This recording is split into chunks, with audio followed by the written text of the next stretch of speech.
Hey everybody, welcome back to the channel. We're continuing our read through of Robert Jordan's The Eye of the World, book 1 of The Wheel of Time. And we're up to chapter 12, entitled Across the Taren. And the group is, I keep wanting to call them the Fellowship because that's what my mind keeps going to. But the group has gotten to the river Taren and they are working to get across it by the ferry.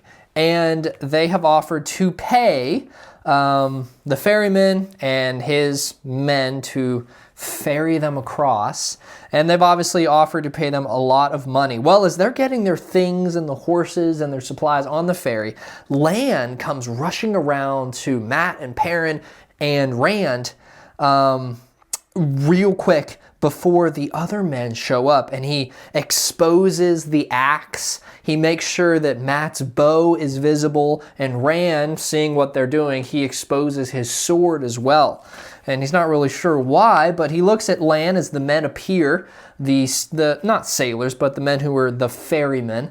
And Lan leans against his saddle with an apparent casualness, so Rand tries to copy the warder's pose. And they get on and they begin going over. Lan lets the ferrymaster know that you'll get your gold. The gold goes into your hand when we get onto the other side with all of our belongings. Well, as they're sort of going across, Rand sneaks over to Lan and he asks him, like, why are we acting so tough? And Land answers Rand with by saying, with the fog to hide them that Moiraine is creating.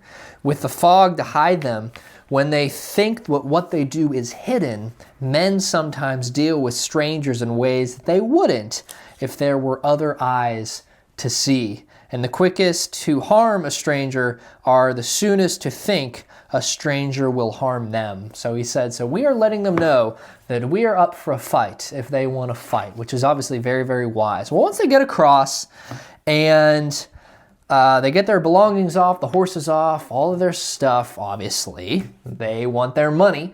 And so Lan begins handing each of them a coin. Moiraine actually offers each of the helpers a silver coin for helping them get across so fast.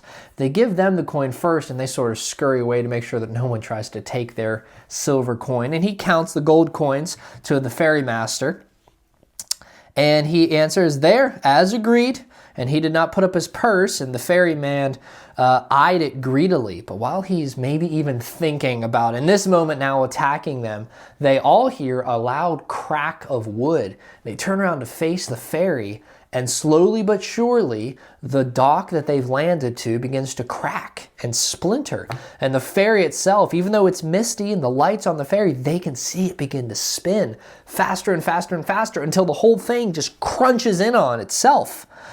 The ferrymaster shouts out, it's a whirlpool! And there are no whirlpools on the Taren. One responds, never been a whirlpool. After everything is floating in the water, the whole thing's been destroyed. Moiraine answers in a hollow voice, an unfortunate occurrence. Unfortunate indeed, Lan said. They sort of have a stare down, and the men wander off to begin walking the long way around. Well, how did this happen? Well, obviously this was Moiraine doing it. She destroyed the ferry. She destroyed the dock. They do not want them to bring anyone else across the river Taren, at least for that night, and probably for a lot longer until they can get more wood and build a new ferry. The group, though, the guys, they are shocked. Like, Moiraine just destroyed this thing and doesn't seem to even be concerned. Well, probably sensing their frustration, Moiraine turns around and answers, you all want explanations, but if I explained every one of my actions to you, we would have time for nothing else. But know this, I intend to see you safely to Tar Valon. That is the one thing that you need to know. Well, they begin walking away from the water, and Lan sort of gets ahead over a little hill. And when they get over to him, they see that it seems there's this massive mound of dirt and actually like fallen trees and a huge thicket. It's a massive pile. Well, whose head pops up from underneath it but Lan's? And sure enough, he has dug down, and they find out that he did this on their initial journey to the two rivers. He actually fashioned for them a little hut into the ground where he has a fire prepared, he has a few supplies, and he pops his head up and says, yep, everything is where I left it, the wood's still dry, and I've even started a small fire, so we will rest warm tonight.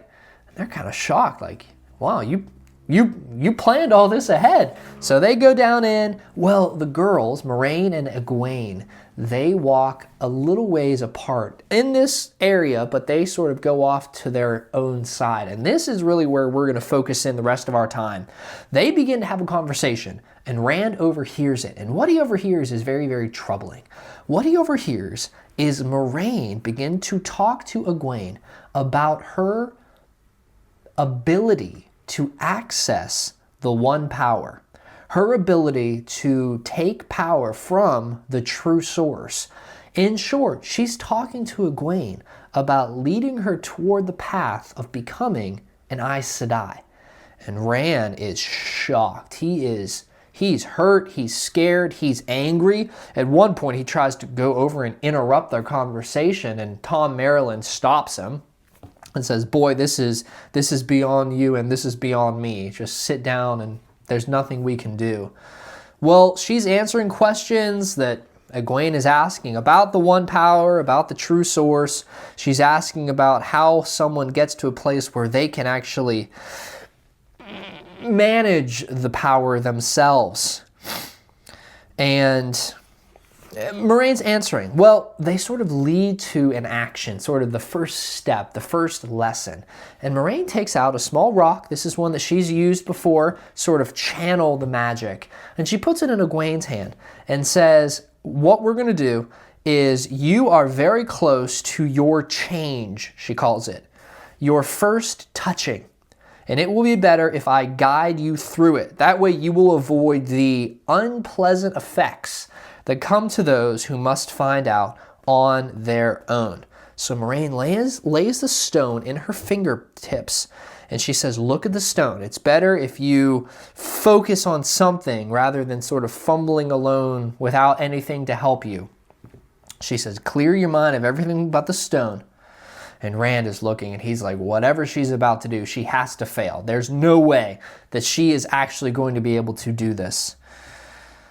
And together, they begin to focus on the stone, and a small flicker of fire flicks from the stone. And it begins to flick and flick and flick, almost like a heartbeat, we read, until the very last one, there's a small little feeble puff, and then the rock is, nothing else happens to it. Egwene answers, I thought I felt something there, but perhaps you must be mistaken. And Moiraine says, I've wasted nothing, child. I've not wasted my time talking to you here. That last light, that last flicker was yours alone. Well, Egwene is shocked, and she says, you mean, with a cry of delight, she throws her arms around Moiraine, who I'm sure is not used to being hugged or have any type of affectionate feeling. And she says, oh, thank you. Rand, did you hear? I'm going to be an Aes Sedai. And that's how our chapter ends. Rand is obviously not pleased about that, but Egwene seems to be one who has access to the one power, access from the true source, and Moiraine is going to begin teaching her. They've gotten across the ferry. They have seen it destroyed by Moiraine herself, but they're certainly not out of the woods yet. We'll see how the journey continues. We're learning more about these characters, and we'll see how the adventure progresses. But thanks so much for watching. You can like and subscribe if you're interested. We're reading through The Eye of the World, my first time, and I hope you enjoy the journey along with me. Thanks so much for watching. We'll catch you on the next video.